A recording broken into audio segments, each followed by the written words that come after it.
Alright, this week, the Guntank. So this one's a kit that I wasn't sure I'd ever get. The Guntank isn't what I'd call a favoured kit from, or favoured suit from the original series of Mobile Suit Gundam. I find its designed to be pretty old school and kind of weird, but, and this is a big but, it is going to be put into my diorama. So I'm not only going to build it, I'm going to break it apart once I have built it, do some modifications to it, maybe change its colors, and then rough it up and put it in as part of the diorama. So I'm hoping that it doesn't overshadow the main feature of the diorama that I build, and that all depends on its size. So I've gone with the high grade Guntank, which I'm not sure if there's a master grade actually. I should look into that, especially if I do like this build. So I've gone with the high grade, so it's not going to be too big, and the mobile suit will easily dwarf it, since I'm using a master grade mobile suit. But I am looking forward to building this one because it is so iconic from the original series.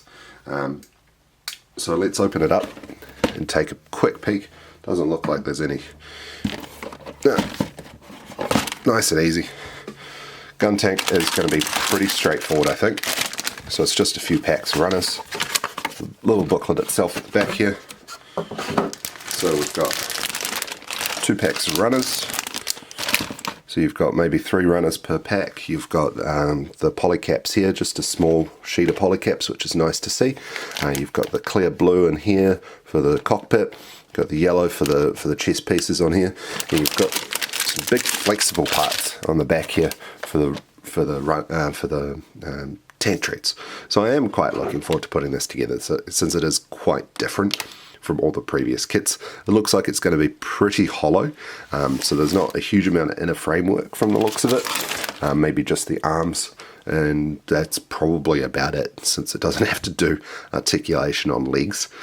So this should be pretty fun to put together, and a fairly quick one. So the next kit that I'm going to be putting in is, I'm probably going to do 2 in 1 actually. So let's jump to the next kit in my video. So this kit's going to be a twofer. So we've got the Nobelle Gundam from G Gundam. So I'm not actually going to be putting this one into my diorama, but I am going to build it at the same time, or roughly the same time. I'm going to put it all in the same video as my Guntank. So I find that the high grades do tend to be pretty short builds for the most part, maybe a couple of hours, which turns out to be like a minute and a half of time lapse. And there's not a huge amount to talk about them with at the end of it. So this is going to be a twofer, and I might continue doing this for high grade kits since they're pretty cheap. So the cost of 2 high grade kits is about the cost of 1 master grade kit. So let's continue on with this trend and see how we go. So we've got the Nobelle Gundam from G Gundam. This is the Swedish mobile fighter. I'm really looking forward to building this kit. I was considering getting the Berserker one at the same time, but I decided against it purely because I wasn't sure how this would look. I'm a real big fan of this one because it's essentially Sailor Moon in a mecha, and I love that. So yeah, I'm really looking forward to building this one. I'm quite curious to see what this part is, since obviously the box art and stuff like that. I think it might be the whip, maybe, and it's just in a circular shape to help it flex out like that. But I'm quite keen to see how this looks. The hair is pretty cool. It looks like it's nice clean colour separation with the whites and blues and reds. There doesn't look to be any colour correction sheets except this tiny little one down the bottom here. That tiny little colour correction sheet has, what, 4 parts aside from the eyes and cameras. So let's see how this all goes. So let's just jump into the build, and I hope you enjoy.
Alright, so that was the build for the Guntank and for my beautiful little Nobelle Gundam here. The keen-eyed would have noticed that I had built part of the Guntank before filming, so that was my bad. So that's not actually because I didn't film it, it's because I filmed it normally and not as a time-lapse. So here is the Nobelle Gundam. Here is what's left of the Guntank from while I've been modifying it. Currently it is in multiple pieces. Part of it a nice plain grey for painting, and that is a primer coat that I put on top of it. Let's just lower this down a little bit so you can see them both. There we go. Back up because Nobelle's better to look at. So the whole kits together probably took me about 3 hours to build. I'm actually quite fond of the Guntank. He ended up being quite a cool and interesting kit. Now that I've looked into it further, I have found that there is a master grade, so anyone that hasn't gotten to this point in the video is probably typing down in the comments saying, yeah, there's a master grade. I'm not sure if I'm ever going to build it or buy it, but it's an interesting idea. I might at one point get it if I start running out of kits that I want to get. But my comments at the start stay true. It's really weird looking. I'm not the biggest fan of its design. So pull this out. Quickie review of the Nobelle Gundam though. I love it. It's basically Sailor Moon as a Gundam, and I'm a huge fan of that. This whip thing has turned out to be pretty cool. It's kind of hard to see against the back there, against the black there, so I hope it comes out alright on the video. But yeah, it's basically Sailor Moon as a Gundam. Her articulation is about what you would expect for a high grade. Fairly good, but not amazing. Now this one, I'm fairly certain there's probably not a master grade for, or at the very least not a new master grade. But if I can ever find one and get my hands on one, 100% I'll get it. It's a really cool looking kit. The style with the hair, it's really interesting. It's kind of a little bit more human than obviously normal mobile kits are, because they're trying to go towards the mecha side of things. For some reason Sweden decided to put here on their mobile fighter, which is really cool. So yeah, it has a really interesting design and concept behind it. I still haven't watched the G-Fighter series, but I will get there one day. But yeah, if you're after something interesting and you find this on your shelf, it's definitely got that interesting factor and it's definitely got that cool factor. For some reason, since I bought it, the Facebook group Gundam Build Australia has picked up quite a lot of these, and there was a huge spate of them being posted for a couple of weeks there, which was really weird because I had gotten one at the same time, but I guess they all kind of came back in stock and everybody was building it at the same time, so something along those lines. But anyway, Guntank, I'm not going to really bother giving it a grade. It's too old school and not really a Gundam. Build-wise, really easy, real fast, and it was kind of fun. So build-wise, it gets a pretty good score. But the Nobelle Gundam for a high grade comes in at an easy 7. It's not doing anything spectacular. It's just a high grade. It's got a couple of cool features, but again, it hasn't done anything massively different from any previous kits. So it's going to get a pretty standard score. So yeah, Nobelle 7 out of 10. The Guntank a high distinction. If you bring back some old school scoring terms from my time in high school, yeah, it achieves what it sets out to do, but it's nothing spectacular.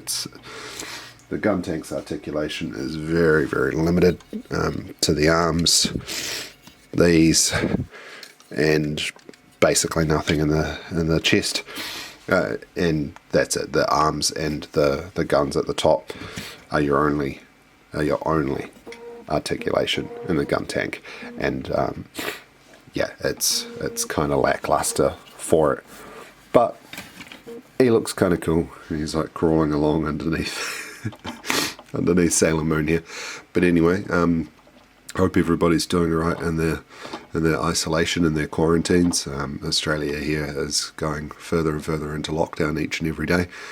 So fingers crossed I can get my hands on a bunch of kits to handle during my lockdown. Failing that, I have Persona 5. So see what the future holds, and I will see you next week for another video.